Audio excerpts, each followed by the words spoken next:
Everyone, I am lucky enough to be here with the incredible Kira Sutherland. She is one of the absolute giant names in our industry. I know that she is one of the people so many of you are so excited to come and hear from at the Women in the New World Symposium in October in Hobart. Welcome, Kira.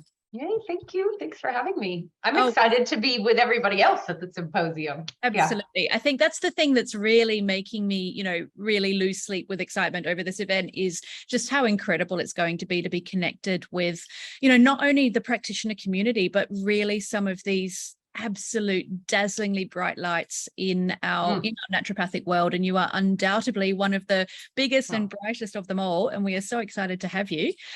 Tell me what you've been up to. I mean, you've just jumped off a plane. You've been all around the world. What have you been doing? I've just jumped off a plane. Now that we're not in lockdown and we can travel internationally, as everybody knows, most people know I'm American born and Australian, and it was time to go home and visit family. So I've managed 2 trips this year back to the US. So I've actually done 8 weeks in the US this year over 2 visits where I managed to get a lot of speaking gigs and do stuff overseas as well as visit families. So I've been really lucky to kind of combine work and play, and tons of time in the mountains, hiking both in California and Washington State, Oregon State, and then Colorado. So I'm in heaven.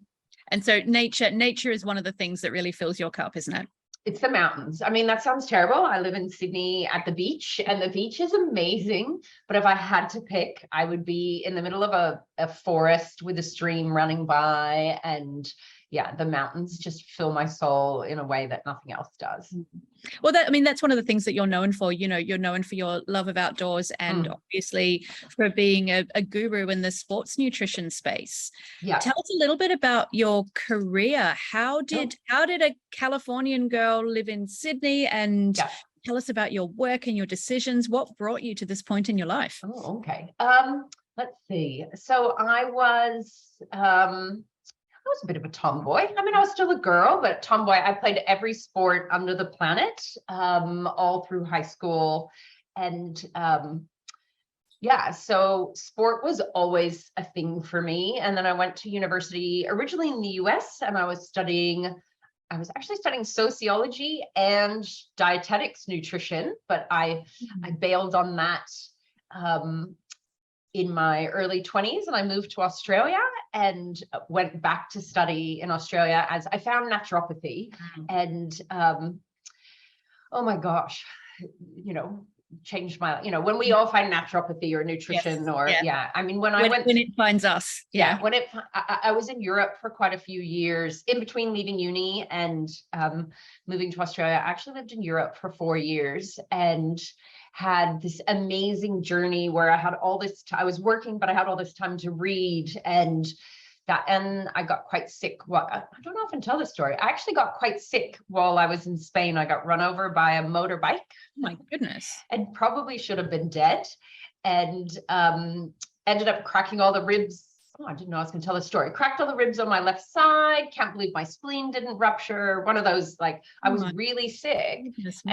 And I met a naturopath, a German naturopath, and she sent me to a traditional European fasting clinic, like hardcore juice fasting and taking sun and rest, and that changed my life when I figured that I was into my nutrition, but I was like, oh, naturopathy is like herbs and nutrition and homeopathy and nature.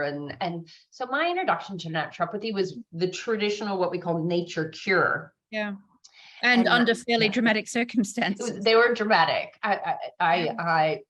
Just completely shifted. And so then I moved to Australia in the early 90s, and showing my age there, and studied naturopathy, which luckily Australia was an incredible place to do it. So, back then we weren't even a degree, we were diplomas. So, and you had to do them all: homeopathy, herbal medicine, nutrition, naturopathy. I did it all. And then, upgraded when we could to degrees. And then as a practitioner, I got back to I was never not doing sport, but I really got back to sport and heavily involved in endurance sport and triathlon. And so all my clients started being athletes. And then I was like, oh, this is a thing. I can mainly do sports nutrition with naturopathy. And that kind of, this isn't the day when you didn't specialize, really. Yes, When I graduated, people specialized in female health and fertility, or you were a general naturopath. And so that specialty kind of found me. I then went on into postgrad studies in sports nutrition, and I've lectured at university. Oh my gosh, I always joke. If you live in Sydney, it's hard to not have been one of my students at some point. You can get through without meeting me, but yeah. So I still lecture at university after 20 years because I love getting a hold of people while they're still studying. Yes. Oh, me too. Yeah.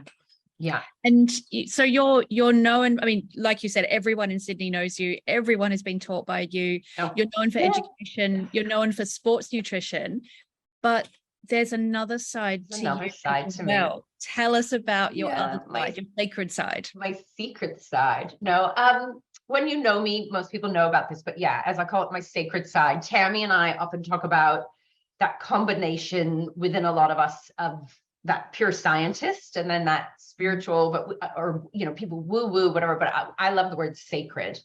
And so when I was studying naturopathy back in the day, you could take all kinds of crazy electives like color therapy, and I don't even know what else we could take, and I took astrology. And I grew up, my mom is a scientist, but one of her best friends was also an astrologer. So it was always around. And so when I studied naturopathy, I was like, oh, I'll finally study astrology. And then I actually realized during astrology that medicine, and this is not evidence-based, and we know all of that, but this is the sacred side, really. Medicine actually used to contain astrology in it until about 350, 400 years ago. And we actually have this whole system. I'm not talking about like predicting somebody's,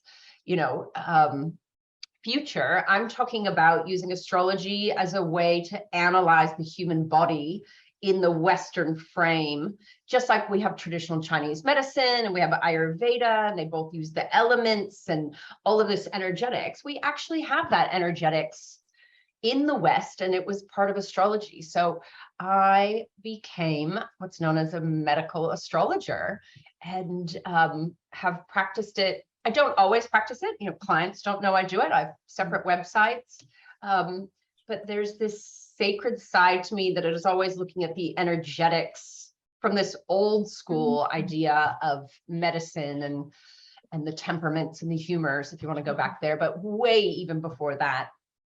So yeah, I combine those things and activated probiotics in this awesome conference is allowing me to bring, I'm still talking a lot of science, but I'm interweaving a lot of this sacred side, and we're gonna have really fun embodying our energetics of how cyclical we are as women, and what are some of the energetics we can learn to use for ourselves and our clients on a daily basis. Oh, and we are so there for it.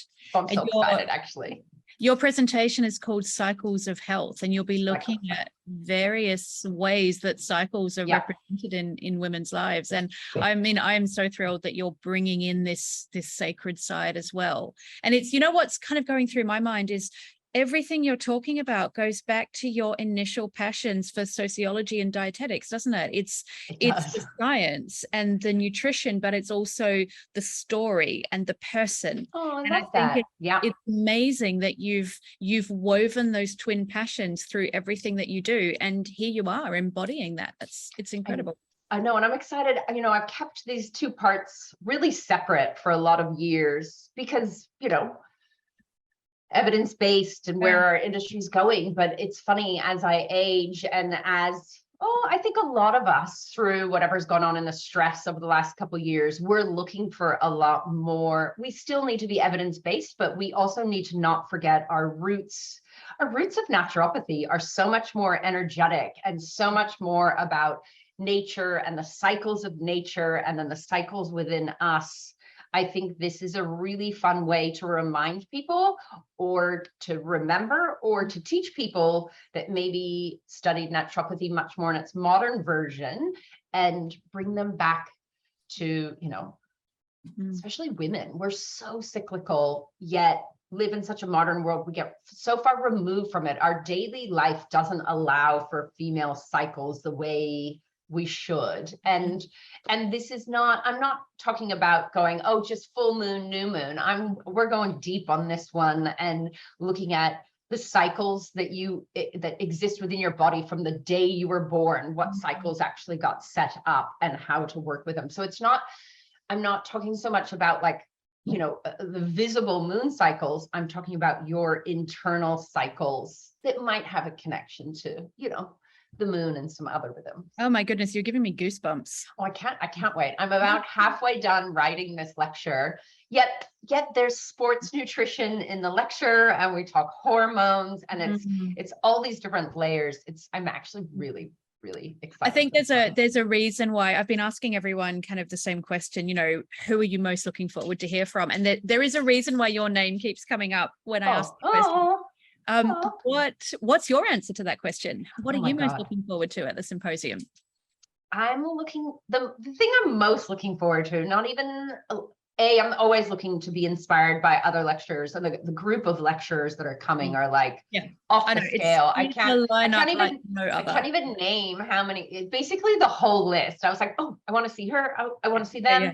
So, and the fact that so many people are lecturing slightly off their general topic, right? It's much more that bigger picture. It's very sociology, isn't it? It's I'm just excited for that inspiration, and I'm excited for the naturopathy family of Australia to be together. I mean, I was just at a conference in the US, actually to do with astrology, not naturopathy, and it was so joyful to all be together again and sharing ideas and sharing, you know, just to have your, you know, we're a family of people, really. It's not just the lecturers. I mean, all the practitioners that come, all the companies, you know, we're this family that has been isolated except online. And there's nothing better than that human interaction and that connection. Yeah. Oh, yeah.